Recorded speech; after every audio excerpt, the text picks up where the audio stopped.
Hi everyone, this is Dr. Aarti. I welcome you all to Atmabodh, a journey of self realization.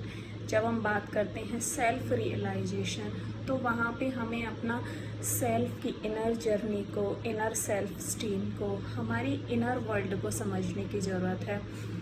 आज एक जो बहुत बड़ी common problem है वो है जेलसी की, कंपैरिजन की, ईगो की। ये सब कहाँ से आता है?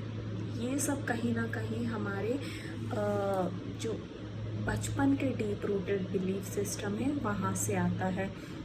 अक्सर आपने देखा होगा स्पेशली इन फैमिली, क्योंकि बाहर तो किसी को किसी से जलन होने की कोई विशेष ज़रूरत है नहीं। स्पेशली इन फैमिली रिलेशंस और मे बी आपके नेबरहुड में कुछ ऐसे लोग होते हैं, अगर कोई एक व्यक्ति प्रोग्रेसिव है या वो अपनी लाइफ में काफ़ी अच्छा कर रहा है तो other person will feel jealous. ये जेलसी का जो कंटेंट है वो हमेशा एक आपकी डीप रूटेड जो अनरिजॉल्व्ड डिज़ायर है कि आपको कहीं ना कहीं एक चीज़ है आपके माइंड में जो अनरिजॉल्व्ड रह गई है और वो एक जेलसी पैटर्न को जन्म देती है। Basically it is also said that people who triggers us are mirrors of our soul's unmet desires। तो हमारी जो सोल की अनमेट डिज़ायर है, जब हम देखते हैं कि वो पर्सन कोई और उसको लिव कर रहा होता है ना, तो वहाँ से हमें एक काइंड ऑफ जेलसी हम होल्ड करते हैं। यहाँ पे हमें लिमिटिंग बिलीफ को अंडरस्टैंड करने की ज़रूरत है और ये जानने की ज़रूरत है कि क्यों, अगर सामने वाला पर्सन आपसे किसी चीज़ में आगे है तो instead of questioning your self और judging that person why these people are ahead, हमें अपना इनर मंथन करने की ज़रूरत है। What are the reflection about what I truly desire. ऐसा क्या रिफ्लेक्शन ये पर्सन, इसकी ग्रोथ मुझे दे रही है जो मुझे अपनी लाइफ में चाहिए है। जब हम उस चीज़ को समझ जाएंगे तो हम सिर्फ अपने ऊपर काम करेंगे, ना कि किसी कॉन्फ्लिक्ट में, ना कि किसी जेलसी में और किसी एक हेट वाली कंडीशन में हम लोग जाएंगे। अब कई बार ऐसा होता है कि बचपन में जो बच्चे काफ़ी ज़्यादा कंपैरिजन वगैरह में उनके साथ किया जाता है, या काफ़ी सारा उनको लाइफ में ऐसी चीज़ें हैं जो नहीं मिल पाई हैं बिकॉज ऑफ एनी रीज़न, या उनकी लाइफ में कभी जजमेंटल ऐसे रिलेशंस रहे हैं तो उनकी लाइफ में ये अक्सर चीज़ें आ जाती which is very very common. तो सबसे पहले क्या है ना, अपनी जो इनर फीलिंग है उसको आप एक्नॉलेजमेंट दो कि अगर ये चीज़ है तो ये कोई गलत नहीं है। We are human and it may happen with people. So first of all जब हम उसको एक्नॉलेज करते हैं ना तो we open gate to resolve that thing. हम एक रिसोर्सफुल कंडीशन में आ जाते हैं। अगर हमारे पास कोई प्रॉब्लम है then there would be resources right to resolve that condition. तो हमें सबसे पहले उसके ऊपर जाना है।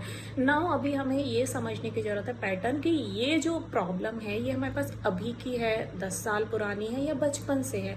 Most of these pattern they are the childhood belief system. कहीं ना कहीं लाइफ में आपके साथ काफ़ी ज़्यादा सपोज पढ़ाई को लेकर कंपैरिजन होता है तो आप हमेशा ना जब भी आप अपने से आगे किसी पर्सन को देखेंगे तो आपका वो ट्रॉमा ट्रिगर होता है कि यार ये आगे कैसे गया, मुझे इससे आगे होना चाहिए था because I want to win always. और वहाँ पे ये हेटर्ड और जो जेलसी है ये वहाँ पे जन्म लेती हैं। इसके लिए आपको इन चीज़ों को कैसे रिजॉल्व करना है, आप अपने डेली विजुअलाइजेशन में अपनी ग्रोथ के बारे में देखिए कि आप हर दिन अपने आप को एक स्टेप अप कर रहे हैं, ना कि किसी को एक स्टेप पुल कर रहे हैं। क्योंकि सामने वाला पर्सन अपनी लाइफ को अपने हिसाब से, अपने कर्मास के हिसाब से अपनी लाइफ को बनाता है, उसमें हम कुछ नहीं कर सकते। हमारा कंट्रोल, जिन चीज़ों पे हमारा कंट्रोल नहीं है, we need to let that particular condition go. Now हमारा कंट्रोल हम पे है तो अपने आप को एम्पावर करो, अपने आप को आगे बढ़ाओ। अपने आप को आप आगे कैसे बढ़ा सकते हैं? आज मुझे एक चीज़ आती थी तो आज मैं 1.5 चीज़ आनी चाहिए मुझे, या 1.25 आनी चाहिए। छोटा छोटा स्टेप लेके हम जब जाएंगे तो हमारा ध्यान ना दूसरे की प्रोग्रेसिव जर्नी से हटके अपनी प्रोग्रेसिव जर्नी पे आ जाएगा। हम अपने ट्रू वर्थ को समझने लगेंगे, अपनी इनर और अपने आप को इनर एम्पावरमेंट पे लेके जाएंगे। अब इसके लिए आपको काफ़ी सारे टूल्स और टेक्निक्स होते हैं जो हम यूजुअली लाइफ कोचिंग में और परफॉर्मेंस एम्पावरमेंट का जो हमारा कोचिंग है उसमें हम उनको यूज़ करते हैं। तो ये जब चीज़ें हैं ना, छोटे छोटे बेबी स्टेप्स, आपका एनर्जेटिक शिफ्ट बॉडी में होने लगता है, और फिर हम धीरे धीरे आप देखेंगे ना कि आप अपनी लाइफ में क्या सॉर्टेड हो जाएंगे। You will only focus on your inner journey, your inner soul, your progress, rather than putting allegation on other, rather than getting into the conflicts और गेटिंग इनटू द जेलसी और whatever bad thought, उसकी तरफ से आपका धीरे धीरे से ध्यान हटने लगेगा। So that is how we can make progressive life. And ये सारे टूल्स टेक्निक्स बहुत ही प्रूवन हैं, एविडेंट बेस्ड हैं, और इनको आप अपनी लाइफ में ज़रूर से ज़रूर लेके आइए, because these are the life skills. Life में जितना हम दूसरों के बारे में, दूसरों की खुशी से जल के, दूसरों के ऊपर हम थॉट अगर दे रहे हैं ना, मतलब we are actually wasting our energy on others, और अदर पर्सन को उससे फ़र्क ही नहीं पड़ा, तो why to waste our energy?